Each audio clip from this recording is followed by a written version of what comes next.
Lena never thought curiosity could destroy something so steady. For 7 years, she and David had built a quiet, simple life together in Seattle. Their days moved in rhythm: coffee in the mornings, work, dinner, a little TV, then bed. It was calm, predictable, safe. And maybe that was the problem.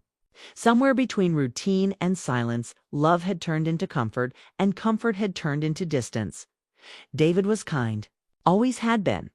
But kindness didn't fill the silence that followed him home every night. He worked long hours as an architect, coming back tired, distracted, his eyes still focused on unfinished designs. He'd smile when she asked about his day, kiss her on the forehead, and then disappear into the quiet of his own thoughts. Lena would sit on the couch, scrolling through her phone, feeling both grateful and lonely at the same time. She didn't plan to drift. She just wanted to feel seen again, to feel alive in a way she hadn't in years. Then Ethan joined her marketing firm. He was new, confident, and different from the people she usually worked with. He had a calm energy, someone who noticed the little things others missed. The first time they talked, he complimented her work on a campaign. "You have great instincts," he'd said with a smile. It was a small comment, but it stuck with her. She couldn't remember the last time someone had said something like that. Over the next few weeks, they became friends. They had lunch together, joked about their boss, shared music playlists. It felt harmless. But soon, their conversations drifted beyond work. Ethan asked personal questions, not the surface kind, but ones that made her think. What made you want to do marketing? Are you happy in Seattle? What do you want that you don't have? No one had asked her that in years. Lena told herself it was just friendship. But every message from him made her heart race a little faster. When her phone buzzed, she'd glance at David, asleep on the couch, and feel a pang of guilt. She tried to ignore it, but curiosity grew. Curiosity about what she was missing, who she was outside of her marriage, and what it would feel like to be wanted again. One late evening, after a stressful day, Ethan texted, "Do you ever feel like your life doesn't fit you anymore?" Lena read it 3 times before replying, "Yes, every single day." That was the moment something quietly shifted. After that, they talked more late at night, when David was asleep. Their conversations became deeper, softer. She told Ethan about her fears, her dreams, how she felt invisible in her own house. He listened. He understood. And that made everything even more dangerous. At home, she began to notice the distance more clearly. David's good mornings sounded automatic. His "I love you" felt like habit. He wasn't cruel. He just wasn't there. When she tried to talk, he nodded without really hearing. It was as if they were living side by side but in different worlds. One evening while folding laundry, she caught herself thinking about Ethan, his laugh, his questions, his eyes, and it scared her. She shook her head, whispering, "Stop it." But she couldn't. The next day, Ethan stopped by her desk. "You okay?" he asked. "Just tired," she said, "from work or life." He teased gently. She smiled despite herself. "Both." He laughed. "Then we're in the same boat." That easy connection, that sense of being understood, was something she hadn't felt in years. It became addictive. One rainy Friday, everyone left work early, but Lena stayed behind to finish a project. The building was quiet when Ethan appeared by her door. "Need a ride home?" he asked. She hesitated. "It's fine. I'll call an Uber." "It's pouring," he said, smiling. "Let me drive you," she agreed. The ride was calm at first. The rain hit the windshield like steady music. Then he said softly, "You ever feel like you're living someone else's life?" Her throat tightened. "Sometimes." He looked at her. "You deserve to feel alive again." She didn't respond. The silence in the car was heavy. Not awkward, more like something was being said without words. When they reached her house, she thanked him quietly. "See you Monday," she said, stepping out quickly before she could say anything else. Inside. David was asleep on the couch, a book still open in his lap. The sight broke something inside her. She wanted to sit beside him, wake him, tell him how lost she felt, but she didn't. She just stood there, staring, whispering. "I'm sorry," though he couldn't hear. Over the next few weeks, she tried to fix things. She cooked David's favorite dinner, planned a small weekend trip, asked about his day. He smiled, grateful but distant. The spark didn't come back. She felt like she was talking to someone behind glass, close enough to see but too far to reach. At work, Ethan noticed the sadness in her voice. "You're quiet today," he said. "I'm trying to figure myself out," she replied. He smiled gently. "Maybe stop trying and just feel." That sentence stayed with her. She started to wonder if love was supposed to feel like this, stable but empty. And if it wasn't, then what was she doing wrong? Then came the evening that changed everything. David had planned a small dinner at home. He lit candles, cooked pasta, poured wine. It should have been romantic. But Lena's mind was elsewhere, thinking about Ethan, about that word he used, alive. Halfway through dinner, David looked up and said softly, "You've been distant lately." She froze. "Just work," she said automatically. He studied her for a moment. "You've said that all week." She tried to laugh, but it came out weak. "Well, it's true." He smiled faintly and looked down at his plate. "Okay." He didn't press further. That hurt her more than if he had. After dinner, he went to bed early. She sat alone in the living room, staring at the rain on the window, feeling guilt twist inside her. David's silence wasn't anger. It was something worse, quiet acceptance. He knew something was changing, and he was too tired to stop it. The next week, Ethan asked her to meet for coffee after work. She knew she shouldn't. Every voice in her head said no.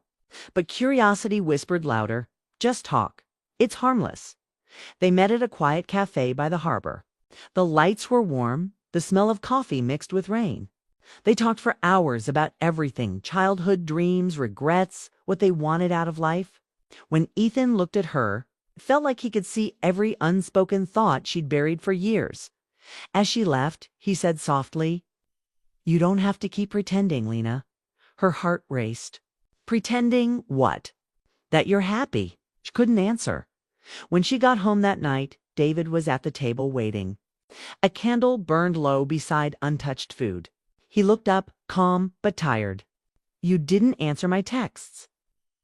"My phone died." She lied. He nodded slowly. "Okay." He didn't argue, didn't accuse. He just stood, placed his hand on her shoulder, and said quietly, "I'll be in the bedroom if you want to talk." Then he walked away. She stood there frozen, the air heavy with unspoken truth. His silence said everything. He knew. That night she lay awake beside him, staring at the ceiling, guilt pressing down like weight. She could feel his quiet breathing next to her, calm, steady, forgiving. And that broke her even more, because David wasn't the kind of man who yelled. He was the kind who hurt in silence. And in that silence, Lena finally realized what she had done. Not just to him, but to herself. She had traded honesty for attention, certainty for curiosity, love for something that only felt alive for a moment, as rain fell outside. Soft and endless, she whispered into the dark, "What have I done?" No answer came, only the quiet sound of a man who still loved her, even if he couldn't say it anymore. The days that followed felt heavier than ever. Every morning Lena woke beside David and wondered how she had gotten here. How a small curiosity had become a quiet secret she couldn't undo. David's silence had changed things. He didn't accuse her, didn't question where she went or who she spoke to. But that calmness carried a weight she couldn't bear. It wasn't ignorance. It was awareness. And that was far worse at breakfast.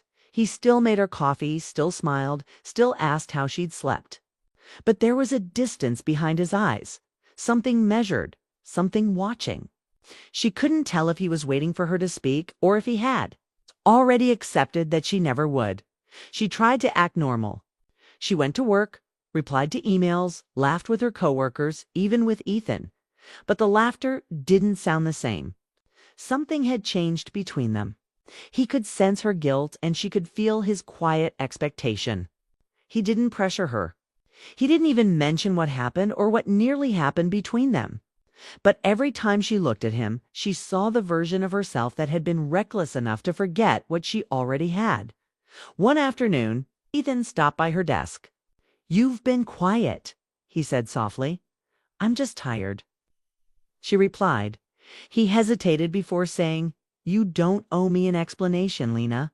But whatever this is, maybe you should figure out what you really want." That sentence hit her harder than she expected. What do you really want? She thought she knew once. Love, peace, a steady life. But now peace felt dull and love felt confusing. That evening, she came home to find David in the kitchen, stirring soup on the stove. The small familiar gesture made her chest tighten. "Hey," she said quietly. He turned, smiled faintly. "Hey," she walked closer, unsure how to start. "Smells good. Chicken noodle," he said. "You always liked it on cold days." Was such a small, thoughtful thing, but it undid her. She wanted to speak, to confess everything, but fear locked her throat. He looked at her for a long second before turning back to the stove. "You don't have to say anything," he said quietly. "I just want you to eat." The calm in his voice shattered her. That night she couldn't sleep. She lay awake, watching the soft glow of the moon through the curtains. David's breathing was steady beside her, but she could tell he wasn't asleep either. The silence between them was louder than any argument could have been. Finally she whispered, "David." He didn't move. "Are you awake?" After a long pause, he said, "Yeah." She swallowed hard. "I need to tell you something." He turned to face her, his eyes tired but gentle. "I know," he said simply. Tears welled in her eyes. "You know." He nodded. "Not everything, but enough." The room felt like it stopped breathing. She sat up, hands trembling. "David, he interrupted softly, "don't lie. Not tonight." It's the way he said it, calm, quiet, broken, made her heart ache. She wiped her eyes, shaking. "It wasn't supposed to happen. I didn't mean to. I was just curious." He didn't flinch. He just looked at her with a deep sadness. "Curious," he repeated slowly. "About what?" She hesitated, searching for words. "About how it would feel to be seen again. To feel something different. I didn't realize what I was losing until it was already too late." David leaned back against the pillow, his face unreadable. "Did you ever stop to think about what I was feeling?" "Yes," she whispered. "Every day. I just didn't know how to talk to you anymore. You were so quiet, so far away, and you thought the answer was someone else." His tone wasn't angry, just tired, disappointed in a way that hurt more than shouting ever could. "I thought the answer was remembering who I was," she said, tears spilling down her face. "But I forgot what we were." David sighed, running a hand through his hair. "I guess I thought we were okay. I thought silence meant peace. Maybe it meant we were fading." Neither of them spoke for a while. The sound of rain tapping the window filled the room. Finally he said, "Did you love him?" Her eyes widened. "No, it wasn't love." He nodded slowly. "Then what was it?" She hesitated. "A mistake." He gave a sad half-smile. "Mistakes are supposed to teach us something." "They do," she said. "They taught me what I'm losing." He looked at her for a long moment, then turned away. "I don't know if that's enough, Lena." His words were soft, but they hit her harder than any scream. The following days felt like walking through fog. David didn't mention their conversation again. He didn't leave, didn't pack bags, didn't slam doors. He still made breakfast, still asked about her day, still said goodnight. But everything was different. Every gesture felt like a ghost of what it used to be, polite, gentle, hollow dot at work. Lena avoided Ethan. She needed space, needed to breathe. When she passed him in the hallway, he just nodded. He seemed to understand that their story had already reached its quiet end. Weeks passed like this, two people sharing a house, memories, and silence. Then one evening, as Lena came home, she found David sitting on the couch with an envelope in his hand. Her heart stopped. "What's that?" she asked softly. He looked at her, eyes calm. "A job offer, Chicago." She froze. "You're moving." He nodded. "They've been asking for months. I think I'm going to take it." She sat down across from him, her voice breaking. "So that's it." He took a long breath. "Lena, I don't hate you. I could never hate you. But I can't keep pretending nothing happened. I tried to move past it, but every time I look at you, I remember. She whispered, I don't want to lose you. He looked at her, eyes full of quiet sadness. You already did. You just didn't notice when it happened. The room fell silent. The only sound was the slow ticking of the clock. After a long moment, she stood and walked toward him. If you go, will you ever come back? He smiled faintly, but it didn't reach his eyes. Maybe someday, when we're both different people. Her heart broke all over again. The night before his flight, they sat together on the couch without speaking. It wasn't awkward, it was peaceful in a painful way. They didn't need words. Everything that could be said had already been said. Finally, David turned to her. Do you remember the first time we met? She smiled faintly through tears. The bookstore on Fifth Avenue? You dropped a coffee on my shoes. He laughed softly. I was so nervous I offered to buy you new ones. And I said no because I wanted an excuse to see you again, she whispered. He nodded. I remember thinking, I'm never letting this woman go. She looked at him, her voice trembling. Then why are you? He sighed. Because sometimes loving someone means knowing when to stop holding on. That line stayed with her long after he went to bed. At the airport the next morning, Lena drove him there. Neither spoke during the ride. When they reached the terminal, he turned to her and said quietly, I hope you find what you were curious about. Her throat tightened. It wasn't worth losing you. He gave her a small, gentle smile. Then maybe that's the lesson. Okay. She wanted to stop him, to beg him to stay, but she couldn't. She had done enough talking too late. He hugged her once, softly, and then walked away without looking back. She stood there until he disappeared into the crowd that night. The house felt impossibly empty. Every sound echoed. Every memory hurt. She walked into their bedroom and sat on the bed, staring at the empty side where his things used to be, on the nightstand. She found a note in his handwriting. I didn't say a word because I wanted you to hear the silence. Sometimes silence says everything.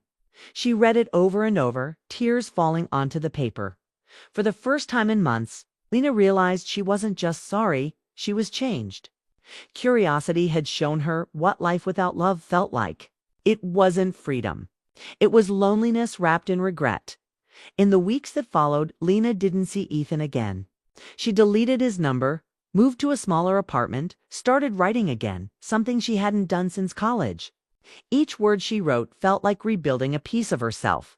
She learned to live with quiet, not as punishment, but as understanding. David never called, but she didn't blame him. Some endings weren't about anger or betrayal. Some were just about growing apart. One choice at a time. Still, every now and then, when the rain hit her window, she thought of that night, the silence, his calm voice, and the love that didn't shout but simply walked away. And every time she whispered the same thing into the quiet. I learned, David, I finally learned. The first few months after David left felt endless. The house was quiet in a way that made every sound echo. The mornings were the hardest. Lena would wake up expecting to hear the faint hum of coffee brewing. The soft sound of him moving around, but there was nothing, just silence and her own breathing. The bed felt too big, the air too still. She had thought heartbreak would come, like thunder, loud and sudden. Instead, it arrived like fog, slow and unshakable, covering everything she once loved. Work became her escape. She arrived early, stayed late, and filled every moment with something to do. But no matter how busy she stayed, the guilt never really left. Ethan had transferred to another branch a few weeks after David left, leaving her with no reminders but memories. She didn't blame him. Their story had ended the moment she realized what it had cost her. One evening, as she walked home under a gray Seattle sky, she passed by the same cafe where she and Ethan once met. Through the window, she saw two people laughing, leaning close, eyes bright with new affection. For a moment, she felt that old ache, that longing to be wanted. But then she caught her reflection in the glass and realized something. That longing had never really been about love. It had been about emptiness, and trying to fill it with someone else had only made the hole bigger. She kept walking, slower this time, thinking of David. Weeks turned into months. Seasons changed. And with time, the silence became less painful, more peaceful. She learned to enjoy her own company. She started journaling every night, something she hadn't done in years. Writing helped her understand her choices, not excuse them, but understand them.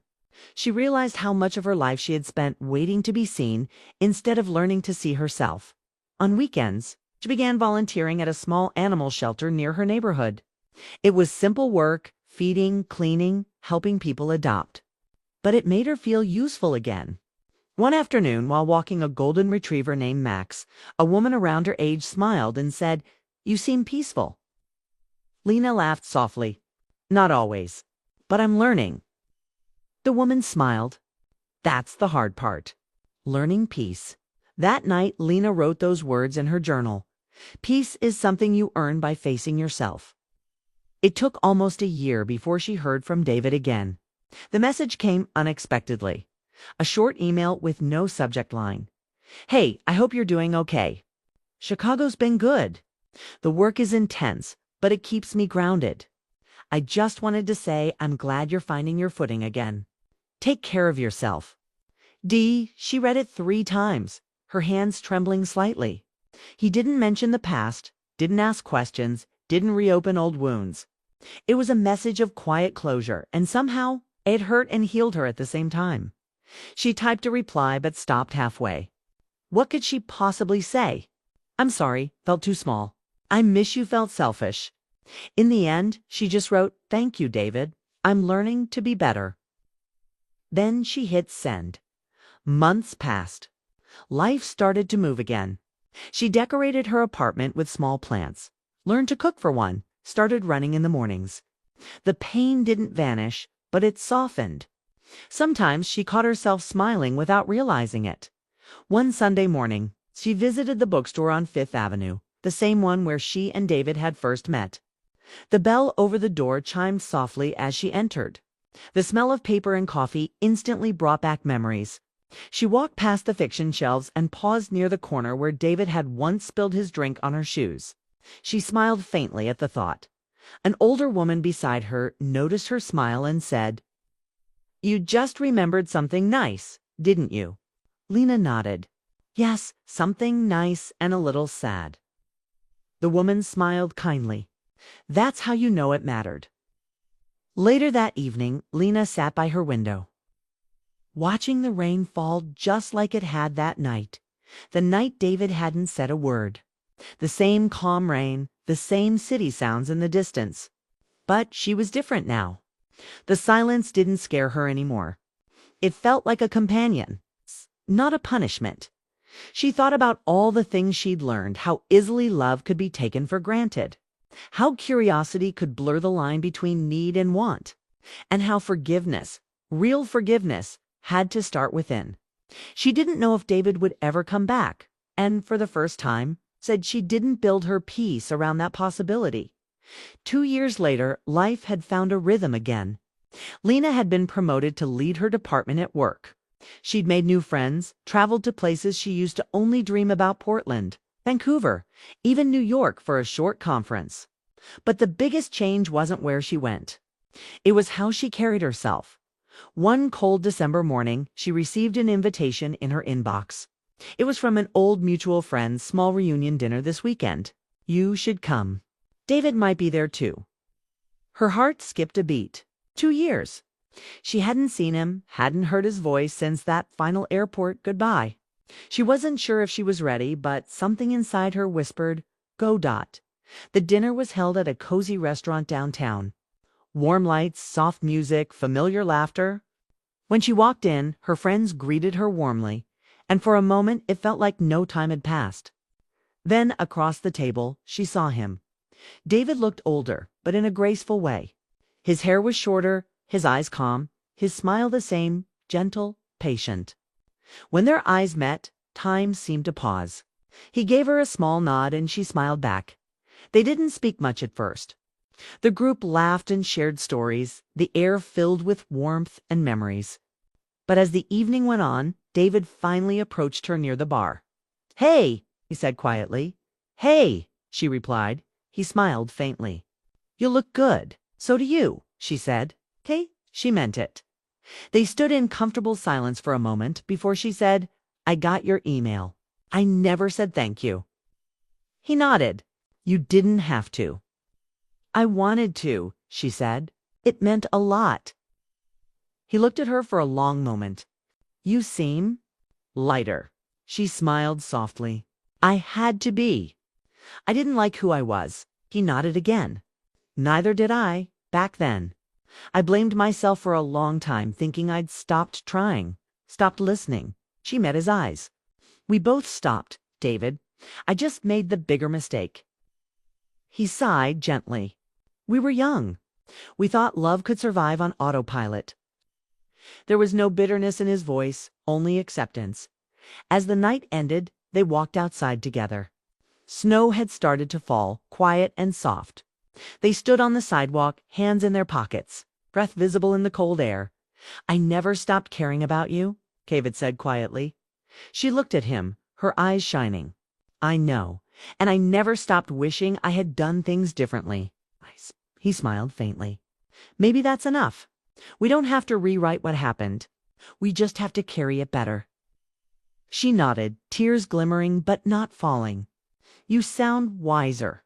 He chuckled softly. Pain does that. They stood there a moment longer, just watching the snow. It wasn't the kind of reunion that promised second chances. It was something gentler, forgiveness without expectation, closure without finality. As he turned to leave, she said, David. He stopped. Thank you, she said quietly, for not yelling, for not hating me, for letting silence do the talking. He smiled a real warm smile. Sometimes silence says more than anger ever could. And then he walked away into the falling snow. Lena watched him disappear down the street. Her heart didn't ache the way it once did. Instead, it felt calm, like she had finally come full circle. The pain was still there, but it wasn't sharp anymore. It was a reminder, not a wound. When she got home that night, she opened her old journal and wrote, Curiosity made me lose love. Silence taught me what love really means. I thought redemption was about getting someone back, but it's really about becoming someone new. She closed the notebook, placed it on the table, and smiled. Outside, the snow kept falling soft, forgiving. Endless dot, and for the first time in years, Lena didn't feel broken. She just felt human, and that was enough.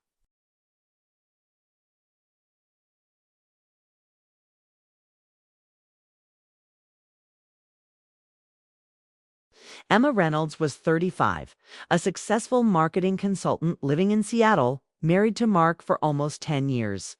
On paper, her life looked perfect. A stable marriage, a modest but beautiful house, and a routine that made her feel secure. Yet every morning, when she looked in the mirror, she saw a woman who had stopped smiling with her eyes. Her husband was kind, responsible, and loyal. But lately, their love felt like a familiar habit instead of something alive. Their evenings were predictable. Mark came home from work. They ate dinner in silence while the television played softly in the background. And then he would fall asleep on the couch. Emma used to fill the quiet with books or music. But even those no longer distracted her from the emptiness that grew like a quiet ache inside her chest. One Thursday night, as rain tapped gently against the window, Emma's phone buzzed. It was a message from an old friend, Natalie, someone she hadn't seen in nearly a decade. Hey, stranger. We're having a mini college reunion this Saturday. Just me, Jason, and Tyler so far. You better come. It's been forever. Emma stared at the message, her fingers hesitating. The names took her back to her early 20s, those carefree years when life was all energy and laughter. When they thought they could do anything. Natalie had always been the adventurous one. Jason was the charmer with too much confidence, and Tyler quiet, observant. Always the one who noticed what others didn't. For a long minute, Emma didn't reply. Then she typed back, I don't know if I can make it. Been busy with work and life. Almost instantly, Natalie responded, You've been saying that for years. Just one night, Em. No excuses. Emma smiled, shaking her head. Maybe it wouldn't hurt. Maybe a night away from her routine could help her breathe again. She typed, "Okay, one night." By Saturday evening, the city glowed under a silver drizzle. Emma spent longer than usual getting ready. Not for anyone in particular, but for herself. She slipped into a soft navy dress, curled her hair lightly, and looked in the mirror. For a second, she saw the girl she used to be, the one who laughed loudly and believed in second chances. The restaurant Natalie chose was downtown, warm lights, soft music, and a hum of weekend chatter. When Emma walked in, Natalie waved excitedly from across the room. "There she is! Look at you!" Emma laughed as Natalie hugged her tightly. "You haven't changed," she said.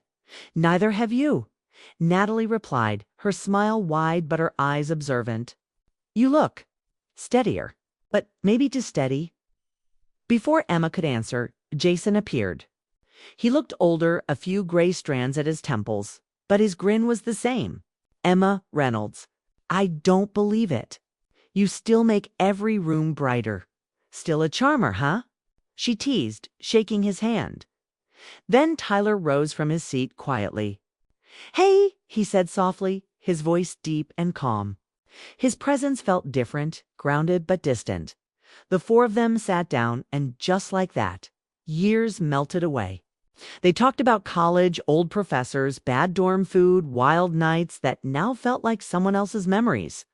Laughter came easily, almost too easily. For a moment, Emma forgot the life waiting for her back home. Over dinner, Natalie mentioned how she'd divorced last year. "I realized I'd been living beside someone, not with them," she said, taking a slow sip of wine. "I wanted to feel alive again." Emma's hand froze on her glass. Those words hit something inside her. Tyler noticed. "You okay?" he asked quietly. Emma smiled weakly. "Yeah, just thinking." Jason leaned forward, his tone playful. "Emma's always been the deep thinker. Remember when she used to spend hours sketching by the lake?" She laughed softly. "Those were good days." "Maybe they can be again," Tyler said suddenly, his voice steady but meaningful. Their eyes met for a heartbeat. Too long. Later, that night, they left the restaurant and wandered through the nearby park. The city lights shimmered through the wet leaves, and everything smelled of rain and memories. Natalie walked ahead with Jason, their laughter echoing, while Emma and Tyler lagged behind. "It's strange," Emma said softly, "how years pass and you don't even realize you've stopped feeling." Tyler looked at her. "I think feeling doesn't stop. We just forget how to listen to it." His words lingered. She didn't reply, but something in her chest tightened. When they reached the cars, Natalie turned to her. "We're planning a weekend at the lake house next week. Just the four of us. Like old times." "You have to come," Emma hesitated. "I don't know if Mark would." "Oh, come on," Natalie interrupted with a grin. "You need a break, a little laughter. You've earned it." Tyler glanced at her but said nothing. Emma smiled faintly. "We'll see." When she got home that night, the house was dark except for the glow of the television. Mark was asleep on the couch, the remote still in his hand. She stood there for a long moment, just watching him. He looked peaceful, the way he always did, but distant, like they were living two separate stories under one roof. She went upstairs, changed quietly, and sat on the edge of the bed. Her phone buzzed again. It was Natalie. "Next Friday. Don't cancel," Emma typed back. "I'll think about it." Then Tyler's name appeared beneath it. A simple message. "It was good seeing you tonight." She stared at it, her heart beating faster than she wanted to admit. After a long pause, she replied, "You too." She set the phone down, turned off the lamp, and lay awake, staring into the dark. She told herself it was just friendship, nostalgia, nothing more.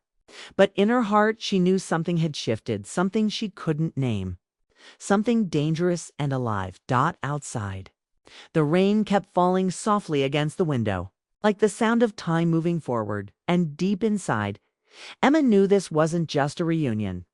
It was the beginning of a test she didn't even realize she'd have to face.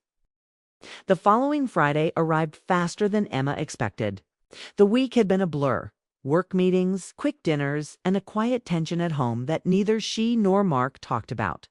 He'd been distracted lately, often working late or scrolling through his phone during dinner. Emma didn't complain.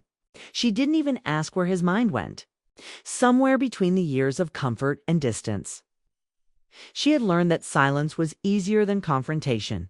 But that night, as she packed a small bag for the weekend trip, guilt tugged at her chest. She wasn't lying exactly. She'd told Mark she was going for a college reunion weekend with old friends. Still, she hadn't told him who those friends were. "Where's the reunion again?" he asked, half distracted, while tying his tie for an early meeting. "Up near the lake," she said, keeping her tone light. "Just a small gathering." "Natalie's idea?" He nodded without much interest. "Sounds good. You need a break." She smiled faintly. "Yeah, maybe I do." The drive to the lake house took nearly 3 hours. The road wound through tall pine trees, and the late spring air smelled of damp soil and blooming wildflowers. As she neared the house, she felt a strange mix of excitement and unease. Natalie's voice echoed before she even got out of the car. "Emma, you made it." The lake house was beautiful. Old wood, wide windows, and a back porch that looked out over the still silver water. Jason was grilling on the patio, humming to himself. While Tyler was setting out plates on the table, look who finally decided to join the fun. Jason teased, waving a spatula. "We were about to send a search party." Emma laughed. "I almost turned around twice." "Good thing you didn't," Natalie said, handing her a glass of lemonade. "This weekend is about forgetting the world." For a while, it felt like that was exactly what they did. The group spent the afternoon talking, cooking, and laughing about things that didn't matter. The air was filled with music and memories, and for the first time in years, Emma felt light again. As the sun began to set, the lake shimmered gold. They moved to the porch with wine and blankets, watching the water turn pink and violet under the fading sky. "Remember senior year?" Jason said, smiling. "The camping trip by that broken pier." "Oh, don't remind me," Natalie laughed. "You tried to cook fish on a stick and nearly burned down the whole forest." Tyler chuckled quietly. "And Emma had to save the day, as always." Emma smiled softly. "I think that was the first time I realized none of us were really adults yet." They laughed, but Tyler's eyes lingered on her for a moment longer. That look, calm, steady, unreadable, made her heart shift again. Later that night, Natalie and Jason decided to take a walk down the trail by the water. "You two coming?" she called out. Tyler shook his head. "We'll stay here. I'll clean up." When they were gone, the air felt quiet except for the sound of crickets and the soft waves lapping against the shore. Emma helped him clear the table, folding napkins and stacking glasses. "You always were the responsible one," he said quietly. She smiled faintly. "Maybe too responsible." He glanced at her, his eyes serious. "You seem different." "Sad? Maybe." She didn't answer right away. Instead, she stared out at the lake. "Do you ever feel like you built a life so carefully that you forgot to live it?" Tyler leaned on the railing beside her. "Every day. After my divorce, I thought I'd start over. But I realized I'd spent years giving so much to someone who stopped seeing me. I didn't even recognize myself anymore." His words hit something deep inside her. She looked down, her voice soft. "That sounds familiar." They stood in silence for a while. The world felt still, like even time had stopped to listen. When she finally spoke again, her voice trembled slightly. "Sometimes I miss the person I used to be, the one who wasn't afraid to take chances." Tyler's gaze was steady. "Maybe she's still there, just waiting for you to notice her again." Emma's breath caught. For a moment she felt something awaken, not attraction, not desire, but a raw human ache for connection. Then Natalie's voice called from the trail, and the spell broke. Emma stepped back quickly, her heart racing. "We should get some rest," she said quietly. "Yeah," he replied. "Good night, Emma." That night, she lay awake in her room, listening to the rain tapping against the roof. She thought about Tyler's words, about her marriage, and about the hollow space she had learned to ignore. She wasn't unhappy, but she wasn't living either. The next morning, they made breakfast together. The atmosphere felt lighter, more comfortable. Jason cracked jokes, Natalie danced barefoot in the kitchen. And for the first time in years, Emma laughed until her cheeks hurt. Later, the group decided to go canoeing on the lake. The sun shimmered on the water as they paddled out, the air filled with the sound of birds and distant laughter. For a moment, everything felt simple again. No worries, no guilt, just peace. When the sun began to dip, they returned to shore. Jason built a small fire, and they sat around it as the sky deepened into twilight. The warmth of the flames made everyone relax, and the conversation turned to love. The kind that changes people. "Do you think love can fade?" Natalie asked suddenly, her tone reflective. "Love doesn't fade," Tyler said quietly. "People just stop tending to it." Emma looked at him, and he looked back. There was no judgment in his eyes, only understanding.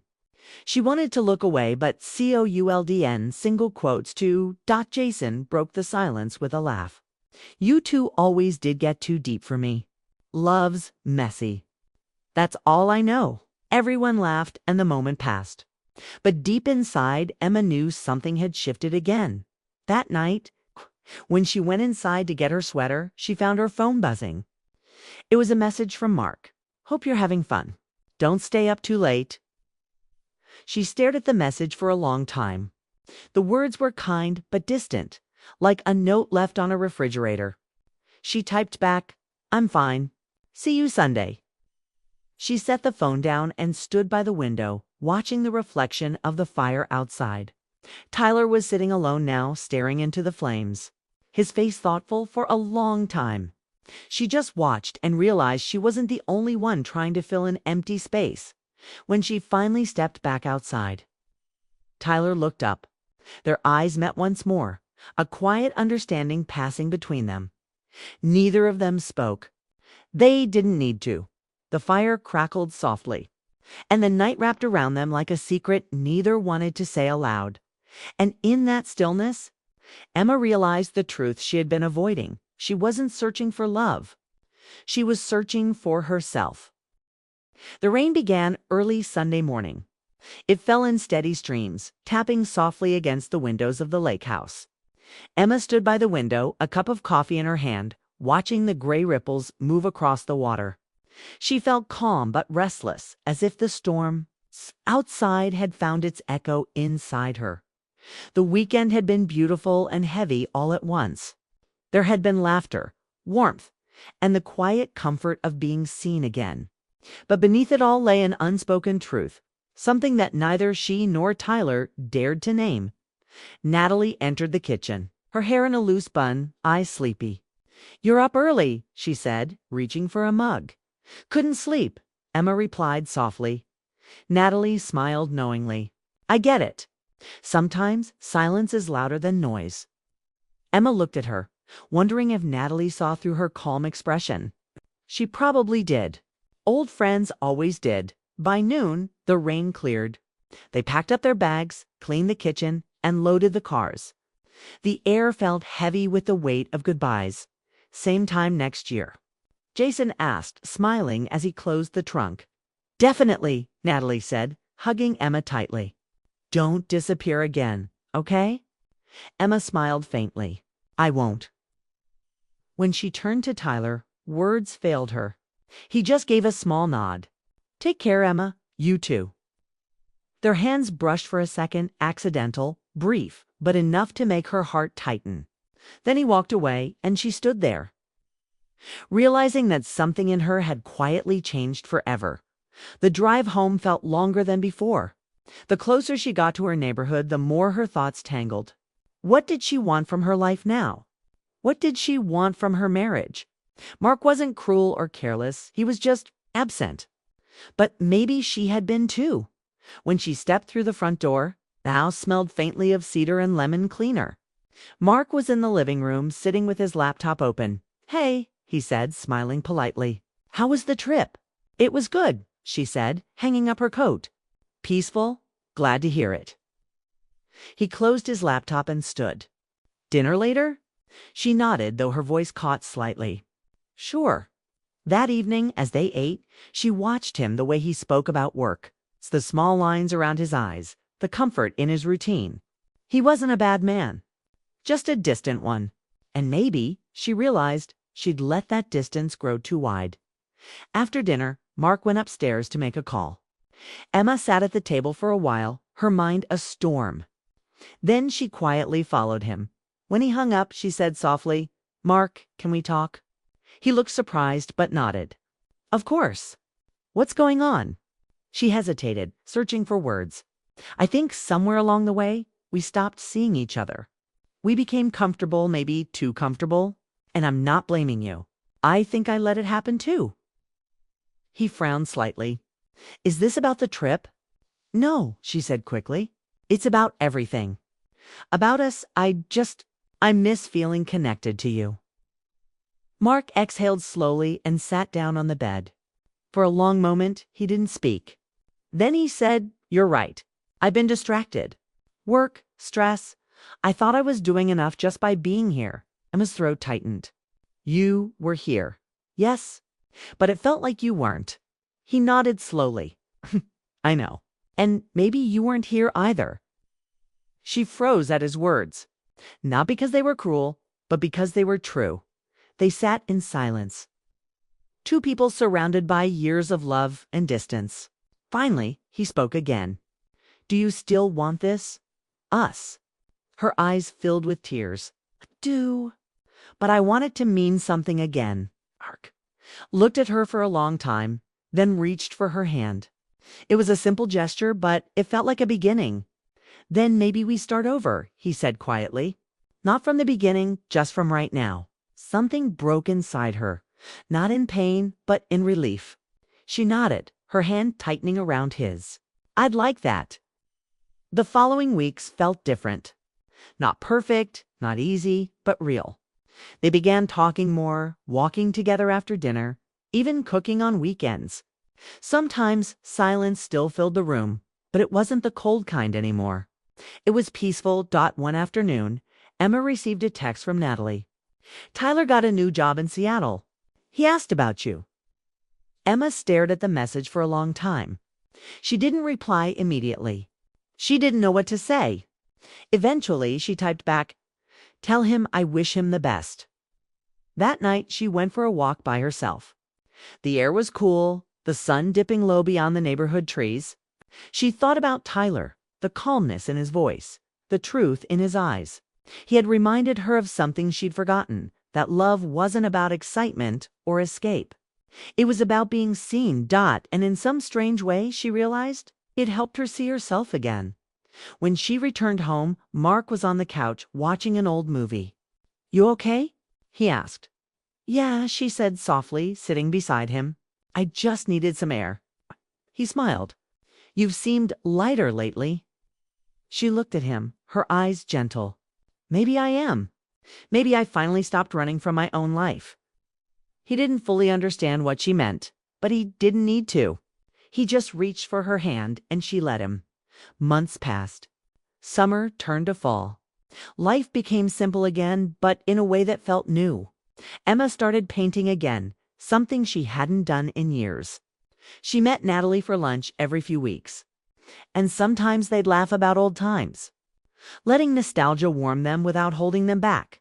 One afternoon, while cleaning her closet, Emma found the small photo album from college, pictures of them by the lake, laughing, wild, free. There was one photo of her and Tyler sitting side by side, both smiling at the camera. She touched the picture gently, a small smile forming. It wasn't regret she felt, it was gratitude. Some people come into your life not to stay, but to help you remember who you are. She slipped the photo back into the album and closed it. When Mark came home that evening, she greeted him with a smile. "You're home early," she said. "Traffic was light," he replied, hanging his coat. "Want to go out for dinner?" She hesitated, then smiled warmly. "I'd love that." As they walked out together, the sky glowed with the soft colors of sunset. Emma felt something she hadn't in a long time, contentment. Not because everything was perfect, but because she was no longer lost. She had faced the truth, walked through the quiet storm of her own heart, and come out whole. And as she slipped her arm through Mark's, she whispered silently to herself, Maybe love doesn't fade. It just waits for us to find it again.